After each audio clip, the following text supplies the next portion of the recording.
brands are actually reaching out more than what you would think to what they call micro influencers. And basically that's just influencers who have smaller but more engaged followings. So that is such a misconception that you need to have tens or hundreds of thousands of followers in order to get those brand deals. All you need is to have a high quality targeted audience and have that engagement. So it's definitely not something that should discourage you from approaching brands and reaching out to them to see whether or not you could be a brand ambassador for them. There's so many brands out there who reach out to specifically smaller influencers because they end up getting bigger results than some of those bigger accounts who they're having to pay tens of thousands of dollars to promote one product, one post for one product. Whereas micro influencers, they can get away with investing a little bit less in them and they're getting a higher return. So welcome everybody. You are listening to the Omnichannel Podcast, a podcast from digital marketers to digital marketers. I'm your host Dominique Legrand, and my mission is to help fellow marketers and entrepreneurs to grow their businesses online. So buckle up and let's get started.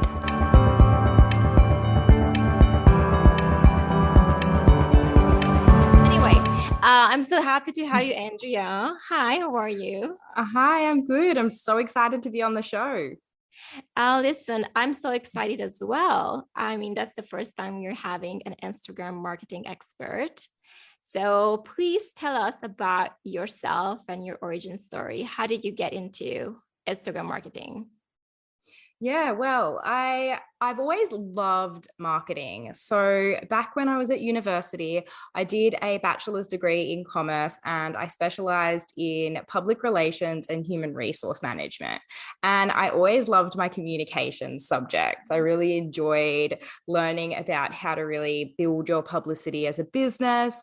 And this was back in 2000 and oh gosh, this is going to make me sound old now, but I started uni in 2009 and graduated in 2011. So back then, social media wasn't really where it's at today. So we didn't really learn too much back then about social media. It was majority we were learning about, press releases and newspapers and magazines and TV, radio, that sort of thing. So that's sort of where the focus was. And I just was always really drawn to the marketing aspect and the publicity aspect of running a business. So I graduated from uni and I went straight into full-time work. I managed to get a job at a radio station. And I was in sales and marketing there for about 6 years. And at first it was really exciting working for a radio station. But soon I realized that being in sales wasn't really where my passion lied. And I started to just get that feeling like I was meant to be doing something more. The company that I worked for was great, but I just felt like I wasn't utilizing my full potential and I was just craving something more outside of what I was doing. I was craving being more creative. And at that point, I didn't know what that looked like for me. So I'd always been really interested in makeup and beauty. And I'd always wanted to go out and get my certification in makeup. So I ended up finding an online course and I did that. And I started my own, or I guess my first business, which was freelancing on the side as a makeup artist. So that was my first little taste at business. And at the time, I didn't have the money to invest in your traditional forms of advertising like TV, radio, newspapers, magazines, that sort of thing. I just didn't have that kind of money to invest in getting clients for my makeup business. So what I had done was I went back and I researched and I read books and I watched YouTube videos and listened to podcasts to learn everything I possibly could about social media marketing and in particular Instagram, because especially back then, Instagram was such a visual platform. It was a photo sharing app. And for me, it was the best way for me to really showcase my work. So I put everything I had into learning everything I could about specifically Instagram marketing. And I couldn't believe the results that I was seeing. I started to get people messaging me on Instagram wanting to book in with me for things like formal bookings, weddings, special events, and I even was reached out to do some commercial bookings with big companies like GHD Hair. And now I'm not sure if GHD is a big company in Europe or in No, the GHD, US. we know. Yes, Their perfect. I hair just wasn't straighteners and like all their products are amazing. perfect. Yes. So, and I'd always grown up like using their hair straighteners, and it was such an amazing opportunity for me. And I just couldn't believe that all of these incredible opportunities were coming to me. So, I loved doing the makeup, but I started to fall really in love with the marketing aspect Mhm. and particularly the Instagram aspect. And then at the same time, while working in my job in radio, I started having some of my radio clients ask me about social media marketing. And that's when I thought to myself, hey, I could actually go out on my own and I could teach other people how to market their businesses on Instagram. And so that's where the idea was born. In 2018, I finally made that leap of faith to quit my corporate job and start my marketing agency, Andrea Marie Creative. And since then, honestly, I've never looked back. Wow, that's insane. I'm so glad that you just went through all the jobs and you're like, okay, that's not working. Okay, that's fine. That's not working. That's fine. And so it just like it was such a process for you to find yourself into where you are now. It's just amazing to hear that, honestly. Yeah, and I really think that you have to go out and you've got to try different things to try and figure out what it is that you really enjoy doing because like I knew I had an interest in marketing, but I just didn't know what that looked like for me. And I tried radio and I tried sales and then I moved into that more creative industry with the makeup and the beauty. And then it just kind of fell into place with regards to the social media and more specifically Instagram marketing. So I think everything happens in the timeline that it's meant to. And that's how I ended up here. That's amazing. It's honestly, I'm so happy that you just like went through it and now you're here. We can talk more about your agency, of course, but Instagram specifically, it's this platform has been growing and growing. Like it's been Snapchat, now it's like Snapchat included, TikTok, now it's Mhm. TikTok included. So how do you feel about working with such a versatile and such a rapidly transforming platform? This is something that you need to obviously keep up all the time, your clients as well. Like, how do you feel about all those changes that have been happening there?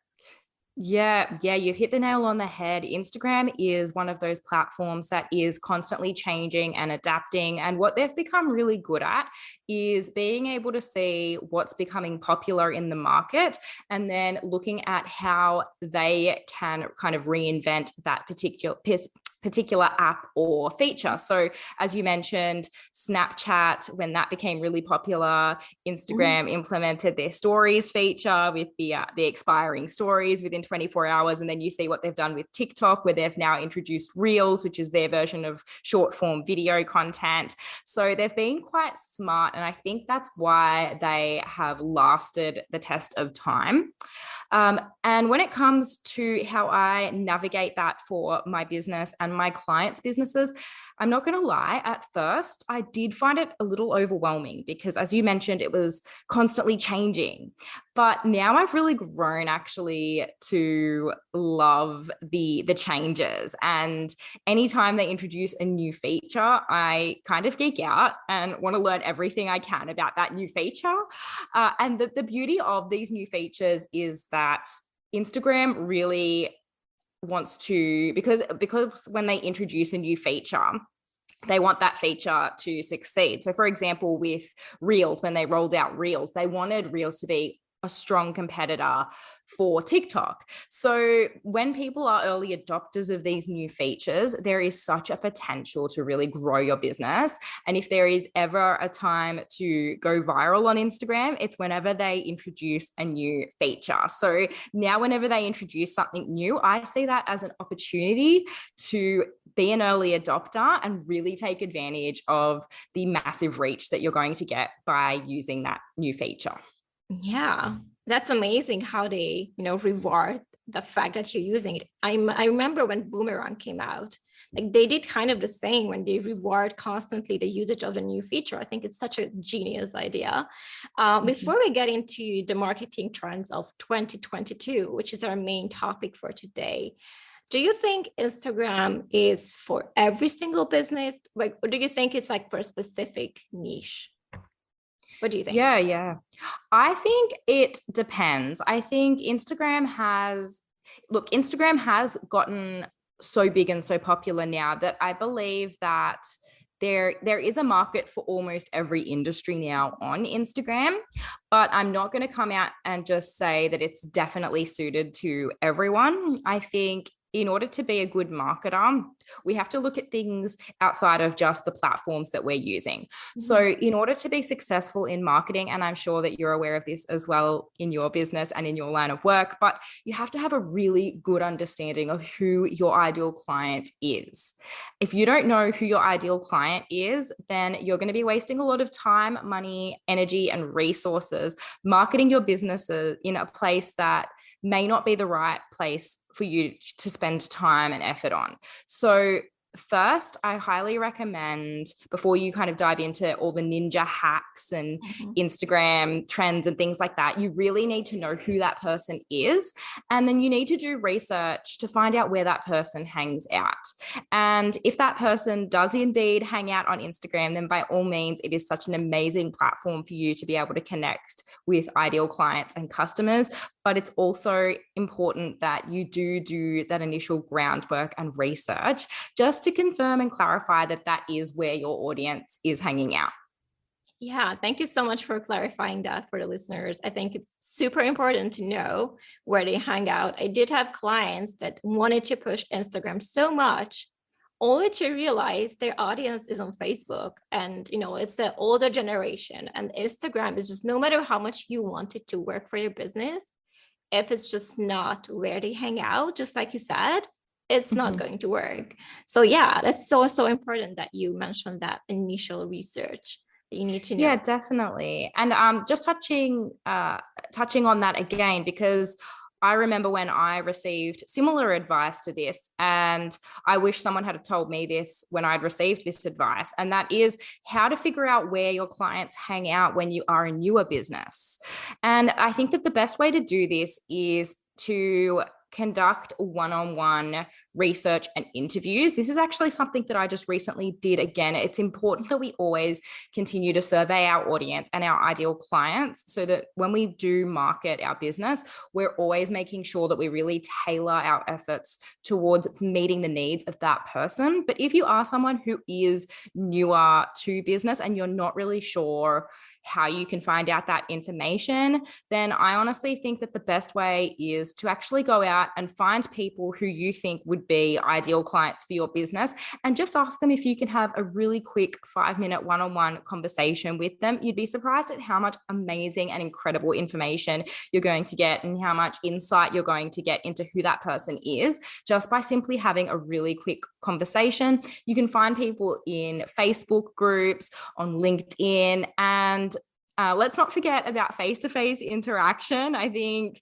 the last 2 years have been really difficult for everyone to kind of have that face-to-face interaction. But as we hopefully now are nearing the end of the pandemic, I do encourage people to actually go out and network in person, because building these connections and having these conversations is going to be so impactful for your business. Yeah, I'm so happy that you pointed it out, because it's important to really talk to people. I think it sounds so simple, but it is simple, right? It's just to ask them.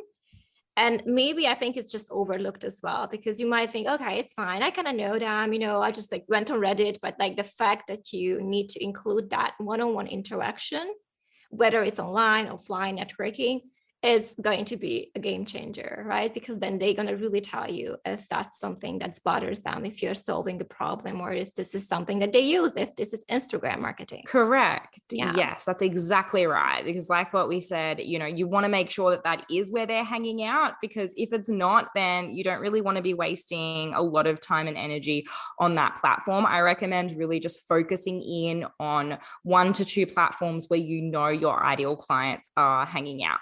Yeah, thank you so much, Andrea, for just clarifying that for all of us. Those are very important, valuable advices. All right, I'm so excited to be moving into our subject for today, Instagram marketing trends of 2022. Like what are they? Like Yes. what's happening? Is it the hashtags are still trending? Like what do we do? Because I kind of feel like I'm stuck at the hashtag point, and even that is just like Mm-hmm.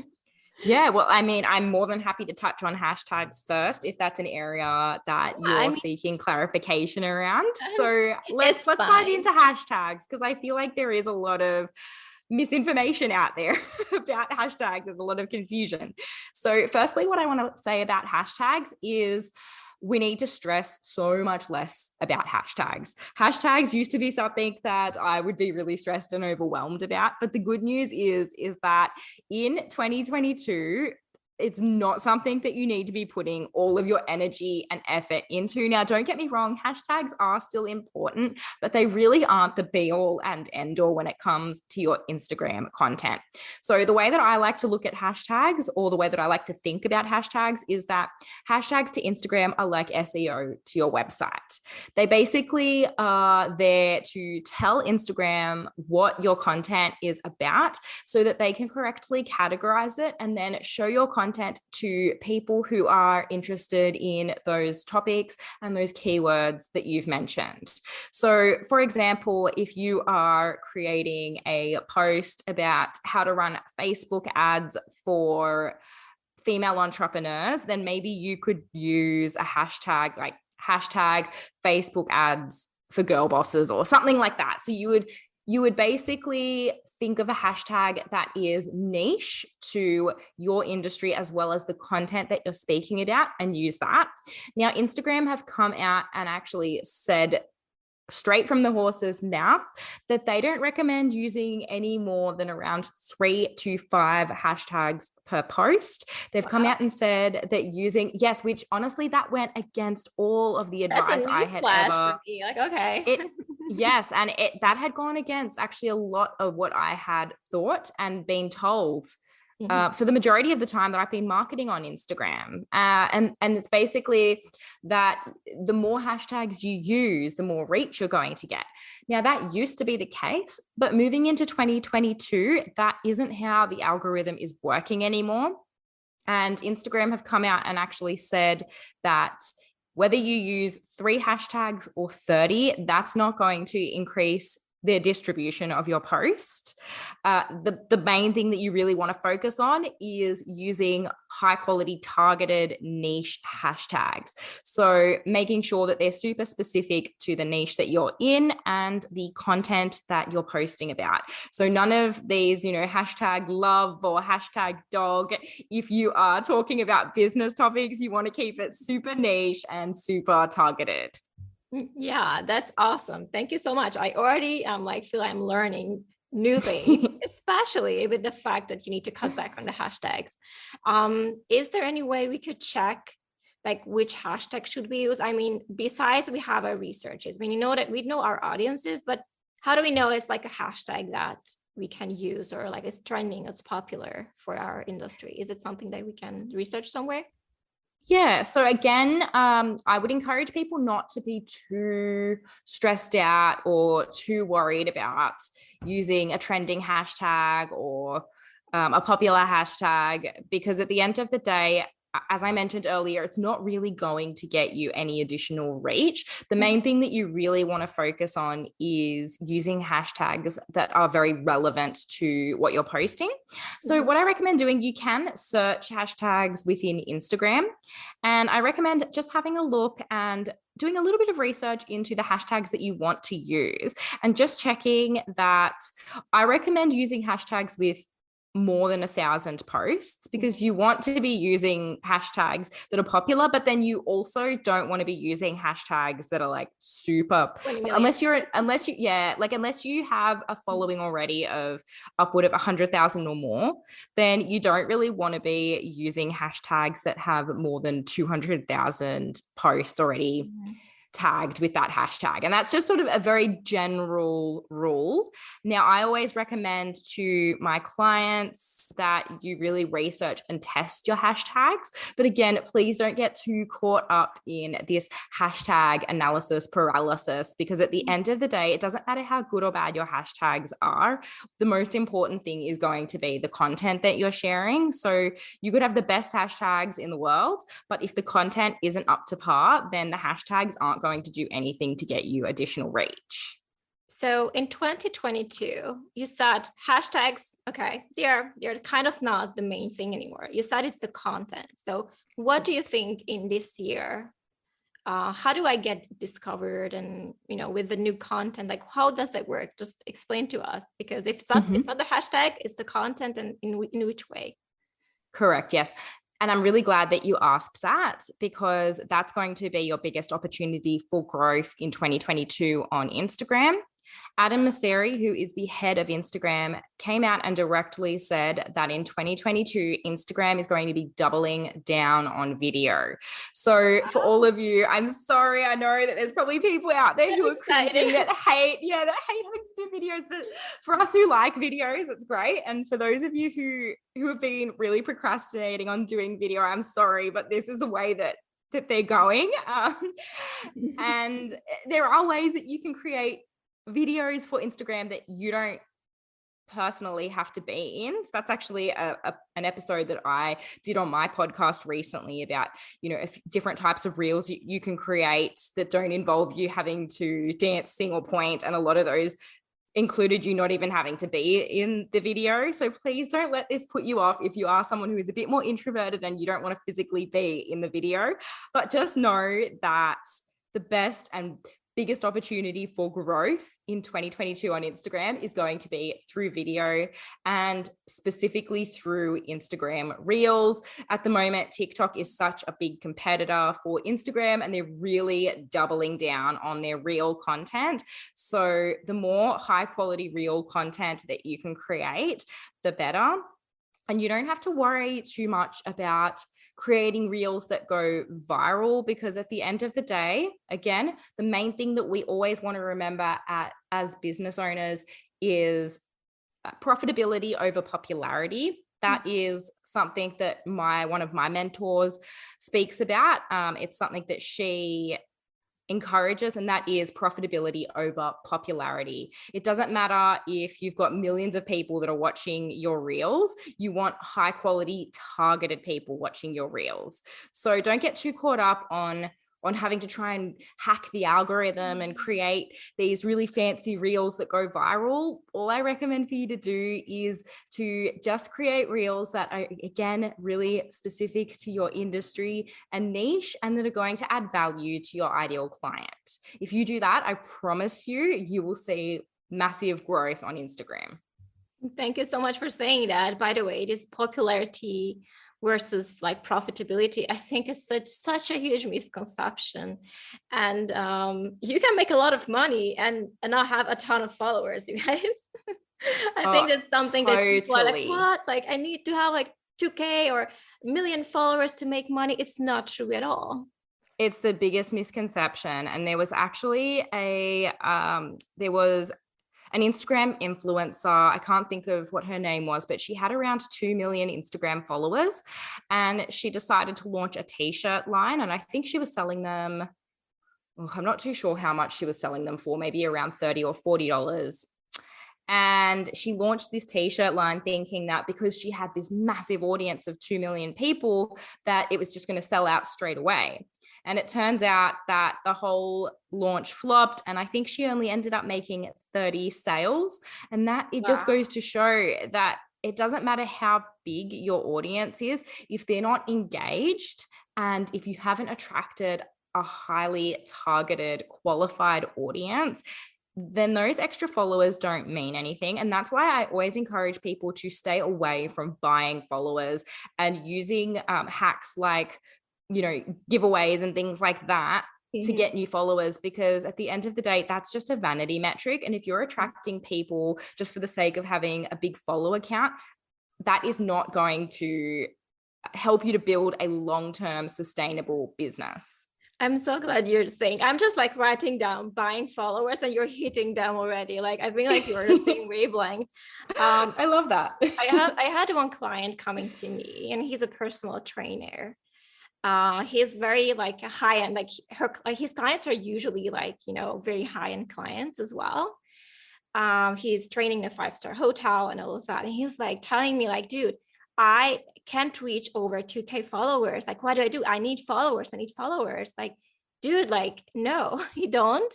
But at the same time, his strategy was like, I want, brands to endorse me. And for that, I need followers.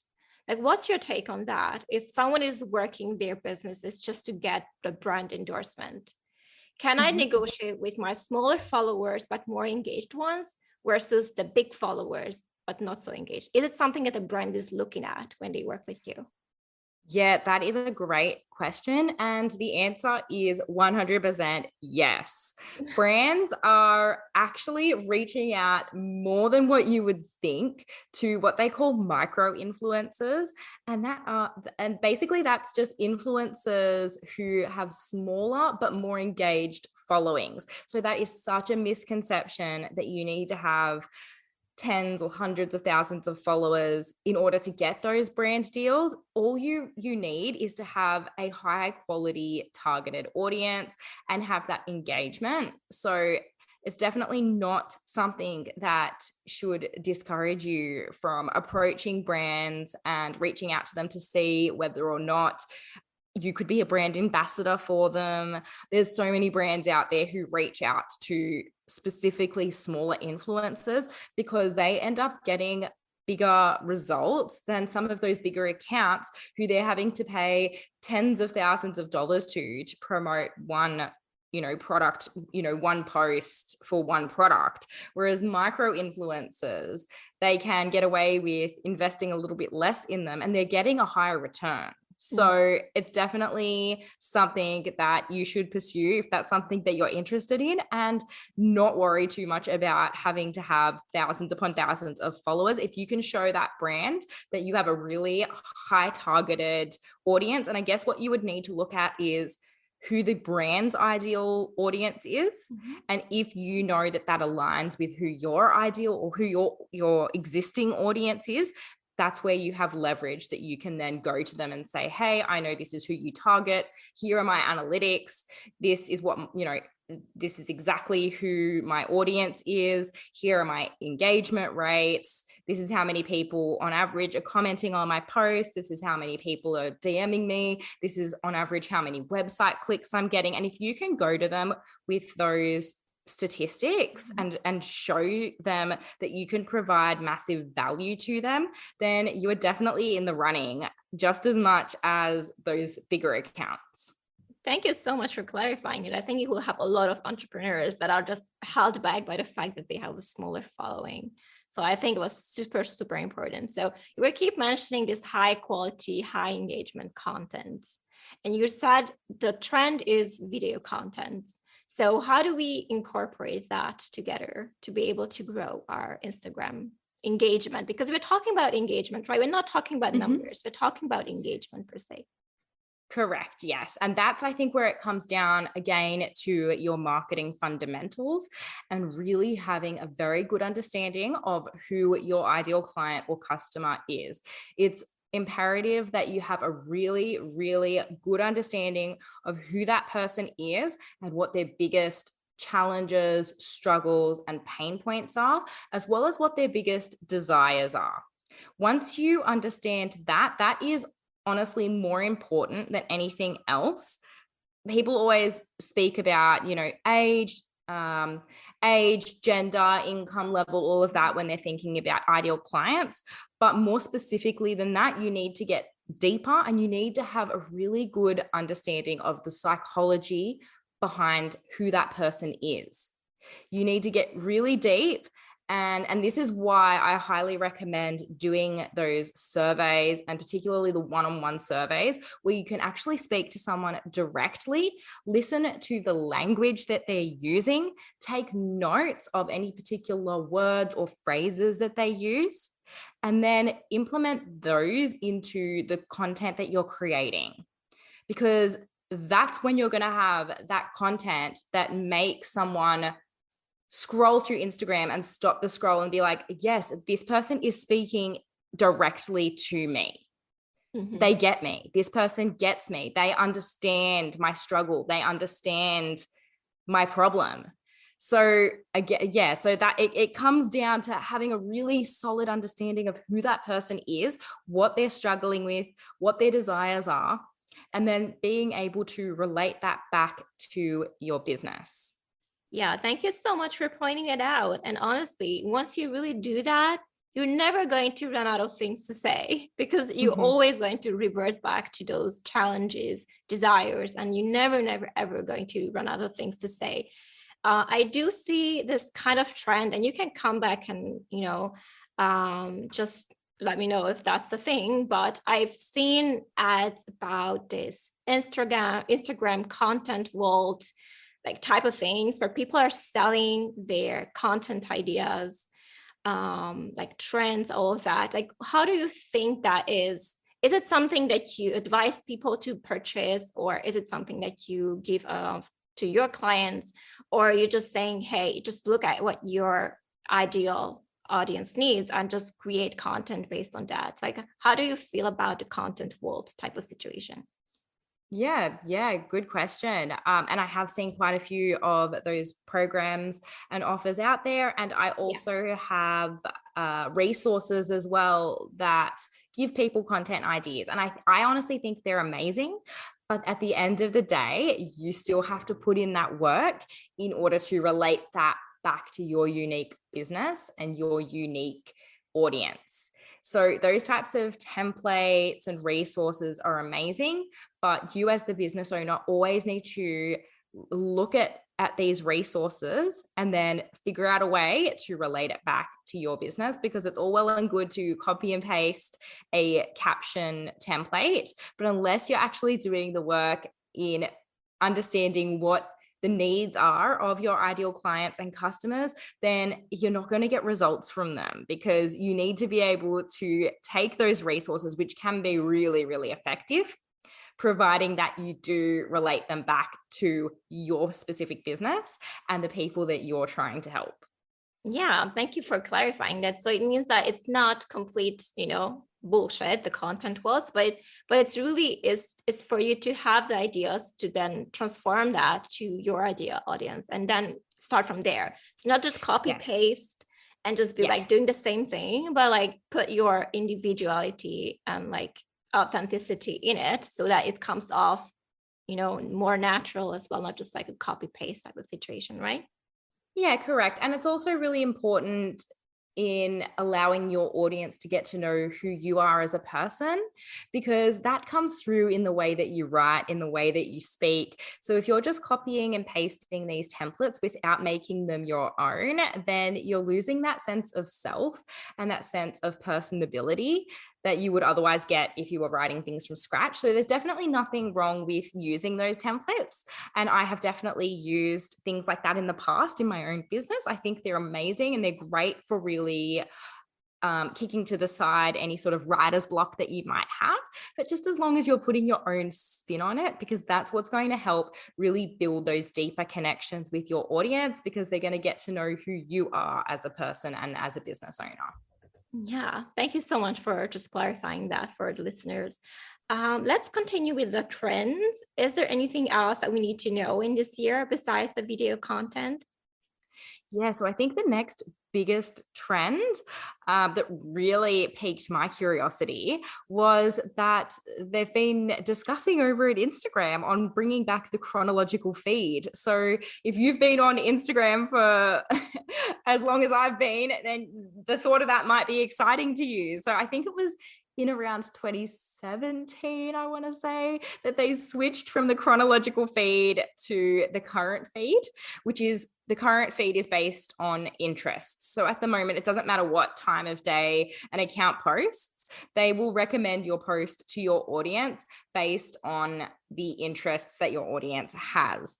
So that's made it a little bit harder for marketers to be able to kind of hack the algorithm and post at certain times of day where they know that their audience is going to be most active on the platform. And that's, again, why I really reiterate the importance of having highly targeted content, because Instagram is only going to be showing that content to people who have shown interest in those topics. Whereas when they switch back to the chronological feed, it'll be really interesting to see how that impacts on people's reach. And from what I understand, they're going to allow people the option to choose between the chronological feed and the existing feed that we have now. So I don't think you'll be forced into using either one or the other. I believe that it'll be like a toggle option where you can choose which option you want for how to view your feed, if that makes sense. Mm-hmm. Yeah, absolutely. I was just noting, because I'm like, as you speak, like questions come up to my mind, and I was noting post frequency. I was in my head, I'm like, when do we post? But like, you literally just debunked that like myth in my brain that there is a specific time you need to post every week. But it's not the case anymore. Just like you said, it's going to be shown when it's the relevant time for the audience. So can we talk about the frequency a bit? Like, well, what's with that? Yes. So do you mean frequency as in how often you should? Yeah. How often I should post and yeah. Again, there was information that was leaked by Instagram. And I did a whole podcast episode on this. Okay, everyone go to how often, how often, how often Instagram wants you to post. And I'm pretty sure I remember most of it off the top of my head. So I'll break it down for you. But I'm just going to preempt this with saying, please do not feel like you need to create this amount of content. I don't.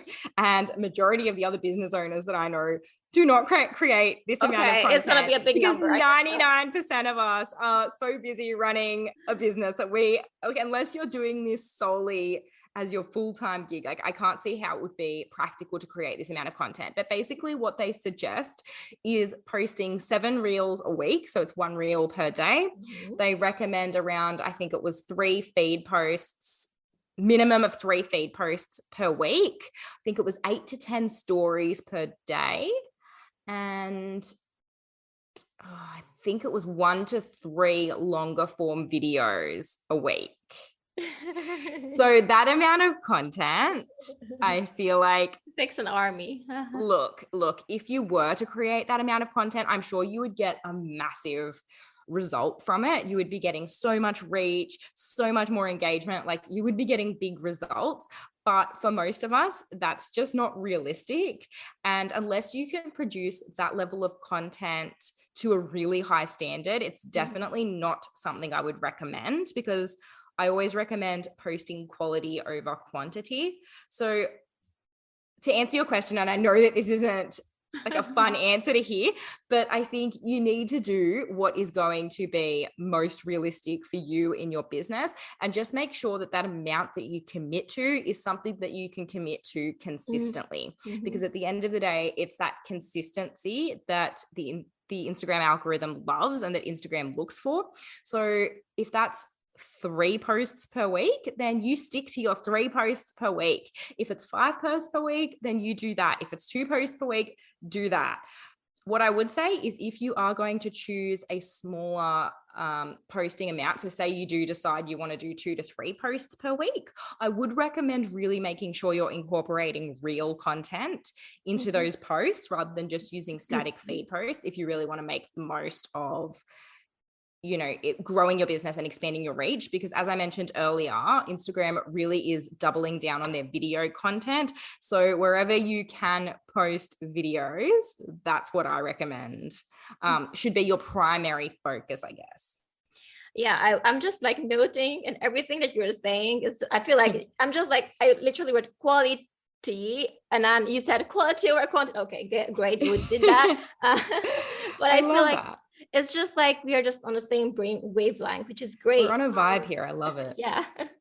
So I want to ask you about this, because you said, of course, you post as much as you can commit to, which is great.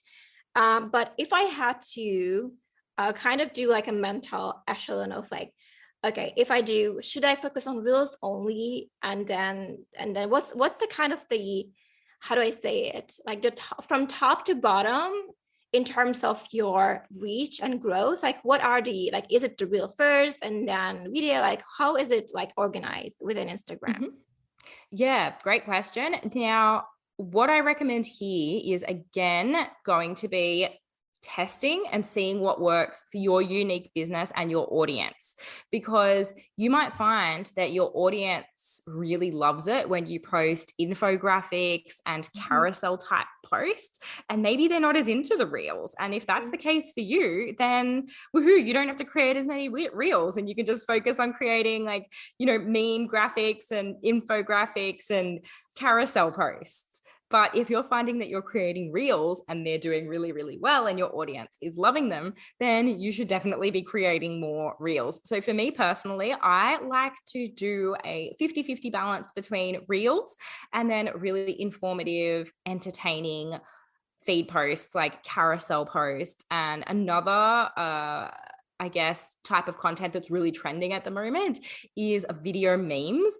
I'm not sure if you've seen these. I'm guessing you probably would have by now because they're everywhere at the moment. It's basically just like your normal meme, but instead of a photo, they've got videos there that relate to the funny text in the meme, and they've been going crazy. So if you can figure out a way to create those video memes and make them relevant to your business, that's a really, really popular form of content that's trending at the moment.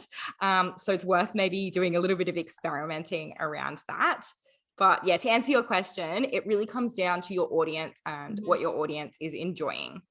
So it's not like okay, I need to do reels and then stories and then maybe static posts. And so it's not like that, like there's like, oh, well, this is first and second. It's all depends on what your audience is reacting to the most. So maybe static post, like carousel type, just like you said, works. And then you don't have to go out of your way to be like creating reels, right? So that's what you said. Yeah.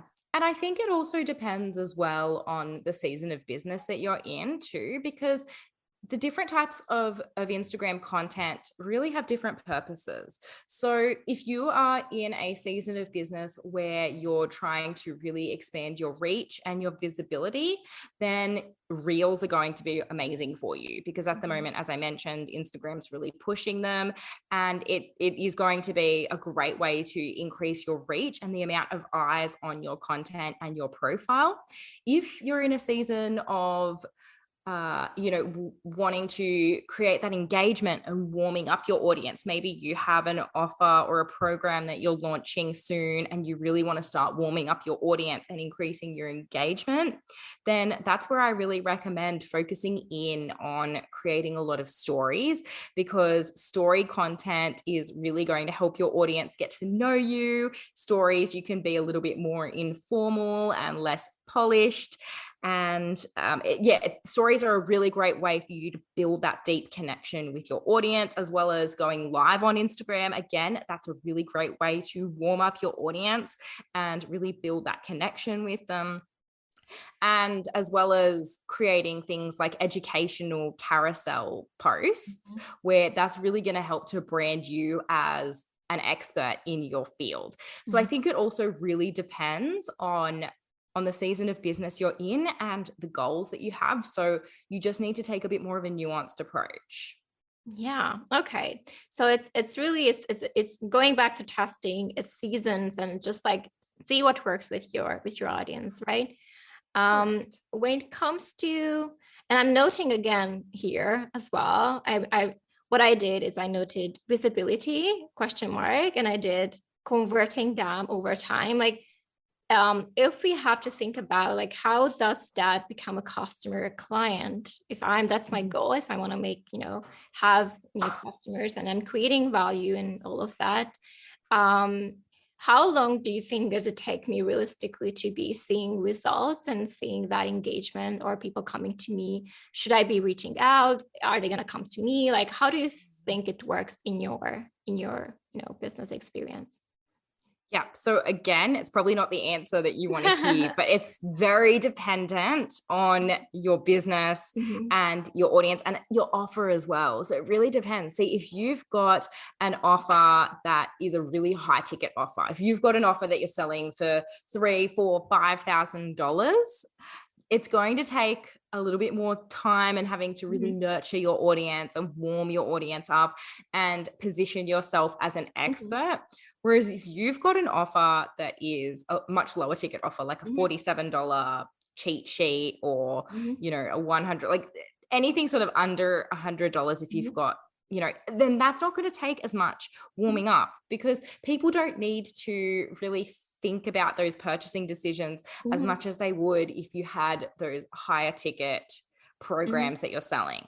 So again, it requires a little bit of nuance and having a look at, you know, what specifically you're offering, I guess the demand for that product, and how much warming up of your audience that you're going to need. So I wish I could give you a simple answer, 1 month. a time frame, and just say to you, you could do this over 1 month and it'll work. Like I've had clients who have implemented teachings from my program, and literally within 2 weeks they've launched their business and had like 20 inquiries via DM. They were selling donuts. So again, you can see it, something like that. It's a super low cost product. So it really just depends on what it is that you're offering and you're selling and how quickly you can warm up. Now, I mean, that's not to say that in 2 weeks, if you're selling a bigger ticket program, that you can't get those kind of results, because you can, and I've seen it, but it does require a bit more work to warm up your audience. So maybe you need to be going live 3 or 4 times a week so you can really build that connection. Maybe you need to be posting every single day to Instagram rather than just posting 2 times a week. So you see the point I'm trying to make is based off of your unique situation and your goals. That's how you're going to have to tailor your Instagram strategy. Yeah. Okay. Thank you so much for just clarifying that for the listeners that are just like, I hope that helps. Yeah, but it makes perfect sense. Like the way of course, a lower ticket requires less, thinking time. You might just jump on it if it's a good offer and it's a lower ticket. Whereas if it's a high ticket, you might make, you have to think about it. You have to make sure it is for you. So of course that makes sense, right? I mean, I don't even know, like it does make sense. Once you say, yeah, of course, it makes sense. We don't have much time left, but is there anything trend-wise that you think it's very important for us to know in 2022? Yeah, so I think the only other thing that I haven't really touched on, well, we have touched on it a few times, but the only other trend, I guess, is really focusing on that relationship building and engagement. So using Instagram should be an opportunity for you to really connect with your audience. There is such an opportunity for you as a business owner to connect directly with your audience and really build those long-lasting relationships. And it really is the difference between having like a one-time only purchaser versus having someone that becomes a lifelong client and customer. Instagram has the power to be able to help you facilitate those types of relationships, because you do have features within the app like stories where you can get really candid and you can share content that is a lot less polished and a lot more real, raw, and authentic. And I think that's even a trend within itself. I think people are craving that connection, and they're craving being able to see the human side behind the business and the brand. So I think that if you can really build and increase that connection on Instagram through, as I mentioned, showing up regularly on your stories, going live, and creating video content, because again, showing up on video is really going to help to build that connection a lot faster than in just a regular feed post, then I think that's going to be the biggest opportunity for you to really build those relationships with, future clients and customers. I'm so glad you said, and you just mentioned like less polished content and how that's actually helping you as a business owner to connect more. I actually noted human as you were saying this. The reason why I said that is because I think Instagram had this bad connotation that is just perfect. Everything is perfect, the perfect life. We try to portray ourselves to something that we are not. And the fact that you're mentioning that the human aspect of it, the fact that it's not perfect, you are a person, and that is something that comes back in trend. That's such a great news. Yes, totally. And And I think that's something that really holds people back, is they feel like they need to be perfect. This was something that I struggled with because I am such a type A personality, such a perfectionist, and it took me so long. Yes, it took me so long to just let go of that, because at the end of the day, who can relate to someone who's perfect? I know I can't. If I see someone and they just seem so perfect, I struggle to relate to people like that. I So think it's if like a you Kylie start, Jenner type of, sorry to interrupt you. It's like a Kylie yes, Jenner is a yes, perfect totally. life and everyone loves her. Mm, You know, that's why it started, I think. yes. Well, maybe they look up to her and she's like aspirational, but Mhm. do they connect with her on a Yeah, personal level? Like, true. can they really relate to her, seeing her flying around in private jets and things like that?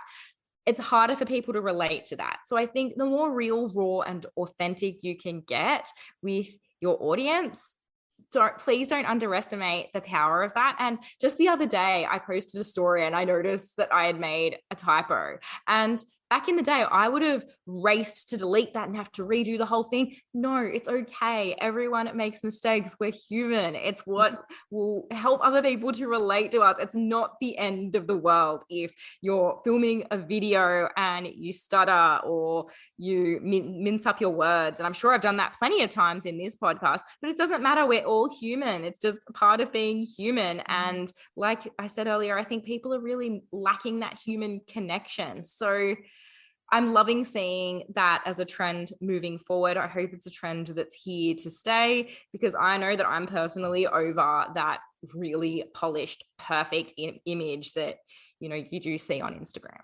Amen to that.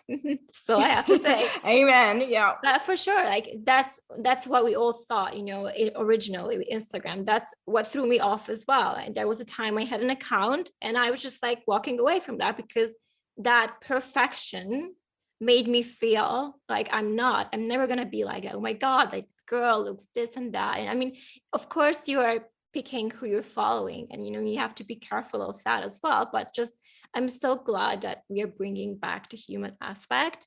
And I do feel like this is where we're moving towards as well, when we see imperfection and those posts go viral when someone is actually like showing a not photoshopped image, right? Like even those things are just like coming back, which is great. How do we work with you? Like, can you just walk us through, if someone wants to grow their Instagram, they need someone who can help them, how can they reach out to you? What you can help people with? Just can you talk to the listeners about that as well? Yeah, for sure. So there's a couple of different ways that I work with people. Firstly, I offer social media management, which is where I will come in and actually take over the management side of your Instagram and Facebook pages. I work one-on-one with you to help put together a content calendar and create content that's really impactful and engaging, that's going to really speak to your ideal client and customers. Then the second way that I work with people is through one-on-one coaching. So that's for the empowered business owner who is ready to master Instagram marketing, really take their business to that next level. It's the highest touch program that you can work with me. We'd work directly one-on-one, and I help to support and guide you through creating an Instagram strategy that actually works and that, more importantly, feels good to you. Because at the end of the day, if you don't enjoy what you're doing, you're not going to do it. So I really work to get to know you. We work to put together a plan that feels good for you and that is going to be really tailored to your unique goals and the season of business that you're in. And then the third way to work with me is through my digital products and courses.